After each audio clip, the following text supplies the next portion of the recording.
চাক্কাটা fitting করা হবে। এটা রাবারিং করা চাক্কা, কেমনে ফিটিং অনেক অনেকেই আছে চাক্কা ফিটিং করতে গিয়েছি ঝিমশিম খাওয়া যায়। এই ভিডিওটি দেখলে তাও একটু শিখতে পারবেন। দেখতে পাচ্ছেন অবশ্যই ঢুকে গেছে, বলুন দেখে অবশ্যই ঢুকে লাগাচ্ছেন।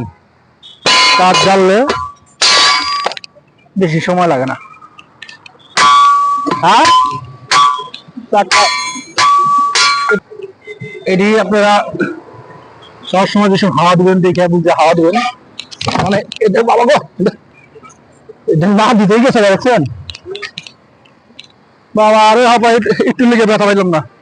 চাক্কা এমন একটা জিনিস, যেটা ঢুকবো ঢুকবোই, আবার যেটা ঢুকবো না ঢুকবোই না। মানে কি আর বলবো চাক্কার বিষয়। একটা চাক্কা দেখছেন খুললাম এর আগে, 500 চাক্কাটা অনেক কষ্ট করে খোলা হইলো, খোলার পর ফিটিং করা হইতেছে দেখতে পাচ্ছেন। আমার বৃষ্টি নামতেছে, গুড গুড। অনেক কষ্ট দিল চাক্কাটি। একটা ওই চাক্কাটা খুলছি, 500 চাক্কাটা বাদ দেখা গেছে। একটা খুললাম, এটা অবশ্যই খুলছে, না হলে 2 চাক্কা বানাইতে 13 সময় যেত না চাক্কাটা।